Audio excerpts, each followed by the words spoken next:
From the Heritage Foundation, I'm Tim Descher, and this is Heritage Explains.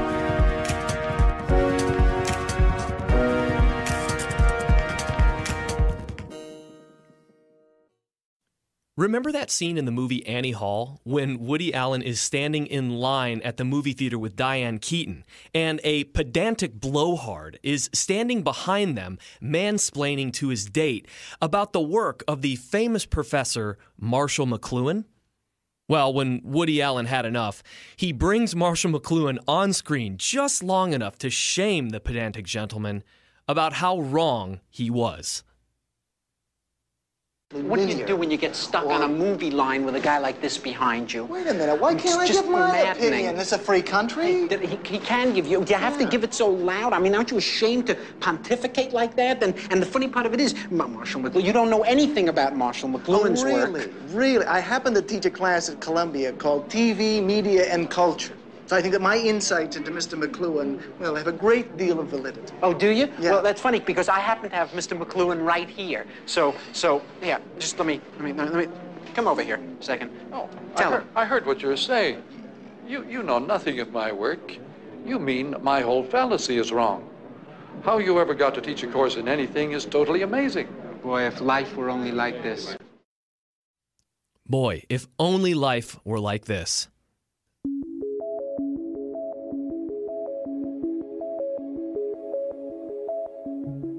Well, if you log onto your favorite news website, typically stories about inflation are not the most read stories. It's a topic that's seemingly so complex and often surrounded with bad news that reading and writing about it is not ideal. But recently, more and more stories are popping up about inflation. So maybe it's time to take it back to the basics and define it. So instead of all these pedantic people standing behind you in a movie line, pontificating and misquoting things they know very little about, I figured we go right to the source. Milton Friedman famously said, "Inflation is a monetary phenomenon." Our friends at Free to Choose Network have a great video posted of Friedman explaining. Maybe we can pretend like this is our movie line moment. It is always and everywhere a monetary phenomenon. It's always and everywhere a result of too much money, of a more rapid increase in the quantity of money than an output.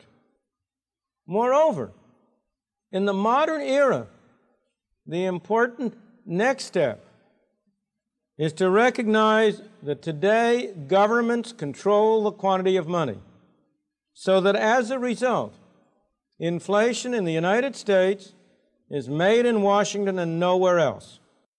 If you listen to people in Washington talk, they will tell you that inflation is produced by greedy businessmen, or it's produced by grasping unions, or it's produced by spendthrift consumers, or maybe it's those terrible Arab sheiks who are producing it.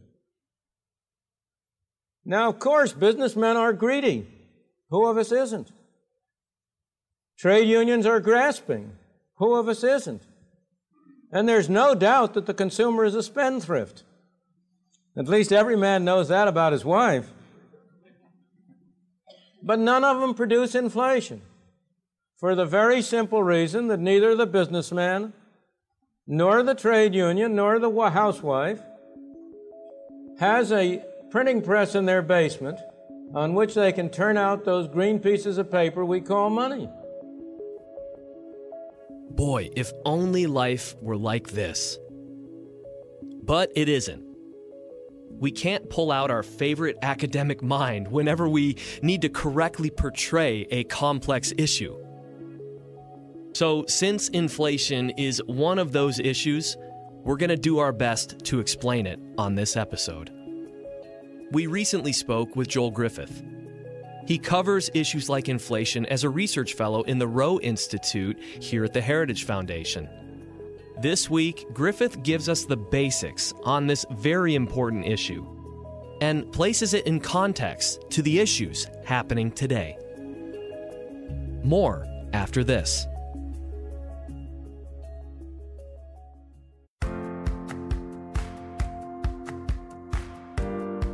Virginia Allen here. I want to tell you all about the best job placement program for conservatives, the Heritage Foundation's Job Bank. The Heritage Job Bank connects conservatives of all career levels to jobs with conservative employers all over the country for free. If you sign up, the Job Bank will send you new job openings every week and invite you to their virtual job fairs and career seminars. The Job Bank team also offers one-on-one career consultation. Signing up is easy. Just go to heritage.org/jobbank and click on Register Today. Okay, Joel, we're starting to see headlines increase, actually. I saw one today from the New York Times. It says, quote, "Inflation is here. What now?" So apparently it's coming back in a real way. And I know that there are probably zero questions that you can answer simply with a yes or a no when talking about a matter like inflation. But I'm going to ask you a yes or no question. Is the New York Times right that inflation is here? Boy, as a lawyer, it is difficult to answer that with well, a and yes that's or no. The answer, as a lawyer. Yes. Okay. But let's qualify that. Okay. All right. Go ahead. The headline is a bit misleading because it suggests that up until this point, inflation wasn't here. Well, in fact, inflation is here almost each and every year. In fact, going all the way back to the 1955, the mid-1950s. Okay. There is only 1 year in that entire stretch that dates back to the time that our parents, for me, you and me, Yep. our parents are born. There's only been one time that we did not have inflation in a given year. That was back in 2009. So inflation is with us almost each and every year. Now, the inflation rate that we see right now over the last 12 months, if this continues, this will be the most inflation we've seen in a given year dating back to 1991. Wow. So it's not in our imagination. Prices are going up at a dramatically higher fashion. Okay, so let's start there. We know that inflation is a rise in the general price level. And we go a step further and talk generally about the things that cause the general price level to increase. So let's start there, Joel. Explain that. Yeah, so at an individual business level, you can have inflation. It can be a new hot product. It can be a new hot service where there's not a lot of it and people are clamoring to get their hands on it. Think of the cupcake craze that happened a few years ago, and you saw these businesses charging $7, $8, $9 or more for a cupcake. Right. Well, that was a localized phenomenon, and people wanted that. Now, in that type of environment, usually you'll have competitors that enter the marketplace, and they'll begin servicing the public, and you'll actually see that price come down. And those businesses will try to become more productive as well and maybe make those cupcakes more cheaply or spend less on the advertising. So that's localized and product specific. Right. Well, you can also have instances like we see right now with the gas spike over the past week, not the past year, but the past week, because we have the pipeline that's been out of commission in across the eastern United States. Yeah, there's been a significant increase in gas prices we've noticed. Yeah. Yeah.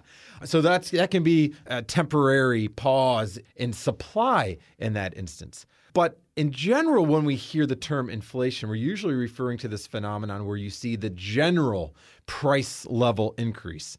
And that's what we see right now pretty much in every category, whether it's your housing, whether it's your rent, whether it's your vehicle, your food. We see that general level increasing at a higher rate than we've seen in many years. And that's caused by some broader reasons I think all of us should be much more concerned about.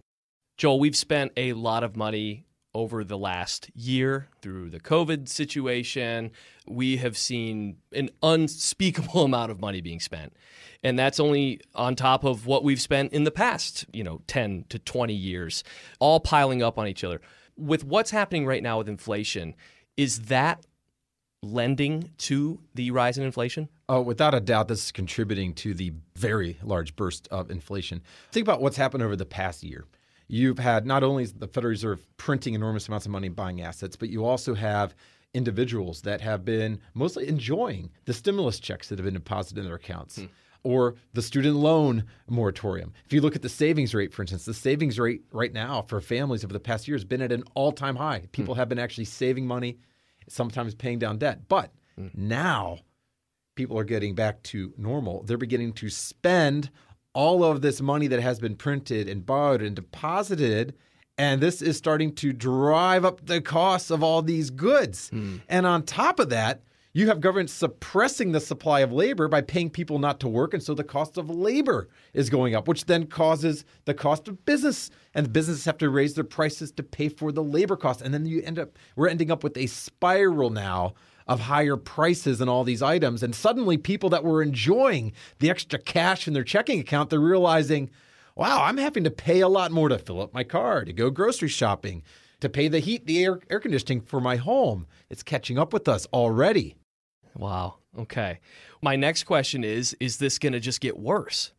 Well, governments often get away with inflation. Remember, the governments have a vested interest in being able to have their central banks print these resources. Because as the value of that dollar declines relative to the goods it can purchase, well, that also means the relative value of the government debt has gone down. It makes it easier for the government to service that debt. But we all pay that with the higher costs of our goods. We just don't notice it. It operates really as a hidden tax because most people don't connect the dots. They just think it is a law of nature that prices are going to increase 1 or 2% a year. It's so funny. Inflation is another tax that doesn't get debated in Congress. It doesn't have to go through the rigmarole. and here's something. In our country, we live in a relatively free economy, one of the freest in the world. And because of that, almost each and every year, we become more productive. We're able to do more with each hour that we work. We're able to do more with the technology that we have employed. And so each and every year, we usually see an increase in our standard of living because those resources produce more. So over the last 10 years, for instance, we've seen prices have risen overall close to 20%. Right. But most people are living better lives because the typical wage has increased roughly 30%. But we need to ask ourselves, absent the government manipulation of the money supply, absent that, how much better would our lives be? And a big part of those increases in overall prices, that didn't happen because of Mother Nature, or this isn't just some economic law that we're born with. No, that 20% decrease really in the amount of goods that each dollar buys, that's been a direct result of the actions of our government and of the central bank. So what are we going to see here? How are people going to be impacted? I mean, we've seen, the photos of baskets of currency in Germany back in the 30s. We've seen, that was to pay for a loaf of bread kind of a thing. My question is what does inflation look like now in 2021? Well, I don't believe that we will end up in a situation we've seen in Zimbabwe or Venezuela where you have prices increasing by thousands of percent each year. But think about the damage that's done think about over 50 years at 2% per year. Over a 20-year or 30-year period, your dollar's value is cut in half. Well, think about what happens if you have a stretch of even 3 or 4 years of 8 or 9% inflation. It doesn't take long to erode a quarter of the value of your dollar. And if you are a saver, if you've been preparing for the future and been prudent, that means that your savings buy a lot less than they would have otherwise, even if we don't have those super high inflation rates that you've seen in some of these countries like Zimbabwe or Venezuela. Talk a little bit about what that's going to do for Americans. Well, if you look at what's happened over the past year, we've had a lot of commodity prices. The inputs to a lot of the products we enjoy increased dramatically. Think about corn. Now, a lot of us aren't eating corn every day, but it's used in our cereal. It's used in many products. It's used in our vehicles. The government forces corn to be we won't get down that road, but if you like to eat a good hamburger, well, chances are that cow is eating the corn. So we've seen corn prices, for instance, increase about roughly 80% over the past year. Wow. But it's not just corn. It's lumber. Lumber's more than doubled in the last 12 months or so, which is used for not just your furniture, it's used for your homes as well. So a lot of these items, it trickles down into many other areas of our lives. So we're seeing also a lot of job openings right now. We have way more job openings than we have people that are in the workforce right now willing to take those jobs. That's partially because of government decisions to pay more for unemployment benefits, things like that. What is that going to do to inflation? Does that contribute to inflation? Talk about some of the more contributing factors. Oh, absolutely. Well, if we look at the employment situation, in effect now, you have the government competing with private enterprises. Private enterprises are trying to purchase labor to work at their businesses. And meanwhile, you have the federal government that is in effect paying people not to work. Right. And you end up with a bidding war. And so you see wages going up, but in the long run, or even in the medium run, that doesn't mean that we're all going to be better off because the labor costs are going up, because those businesses have to raise their prices to pay for that labor. Some businesses end up going under completely. Right. And a lot of the costs that are going to end up being borne for this artificial increase, and by artificial, I mean when you have the federal government bidding with companies government paying someone not to work, government or business trying to pay them to work, well, those costs are going to often be borne by the middle and lower income earners, because a lot of those items that are being produced are consumer items that are consumed by those in the middle and lower class. And we have to remember that for those of larger amounts of wealth, they're often not consuming that wealth, they're actually investing it. So these costs, when you see these items rise in price, it disproportionately impacts those that are middle class and lower middle class. Milton Friedman talked about how inflation is political, how it doesn't just happen. These are choices made by government officials, saying, okay, well, we need to subsidize first-time house buyers, kind of a thing. So they inject more in, or we need to do whatever policy that we need to do. We can't cut unemployment, so we have to print more money to pay for that. These are political choices that they make. And he referred to it, Milton Friedman referred to it as a disease. Yeah. So my question to you is, how do you cure this disease? Well, curing this disease requires a public that becomes more informed, and then that can translate into choosing the right people representing us. Because look, politicians often want to deliver more goodies to the public, which costs money.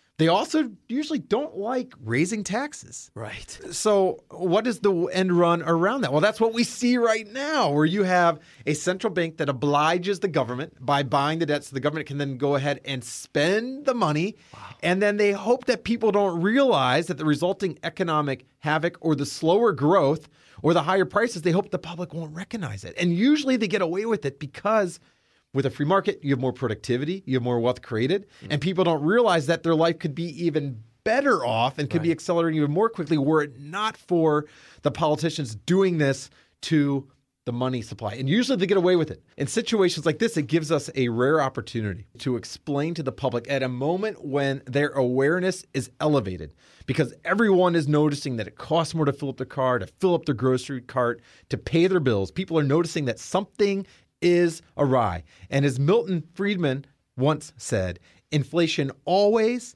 and everywhere is a monetary phenomenon.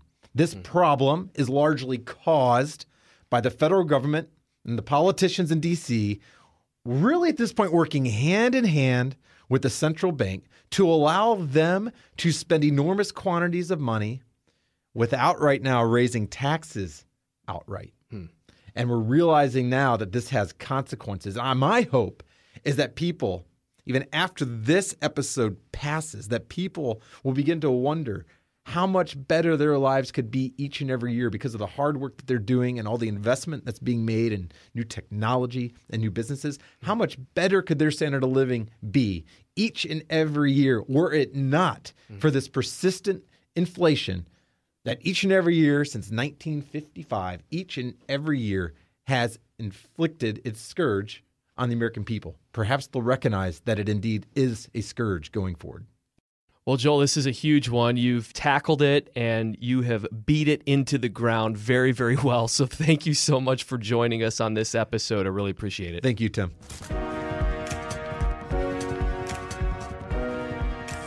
And that's it for this week's episode of Heritage Explains. It's a wrap. Now, I've gone ahead and I've linked to great information in the show notes, including that great video featuring Milton Friedman. Go ahead and like us. go ahead and leave us a comment. Send us an email at managingeditor@heritage.org. That's managingeditor@heritage.org. We read them, we respond to them, we appreciate them. I'll be back next week, and we'll see you then. Heritage Explains is brought to you by more than 500,000 members of the Heritage Foundation. It is produced by Michelle Cordero and Tim Desher, with editing by John Popp.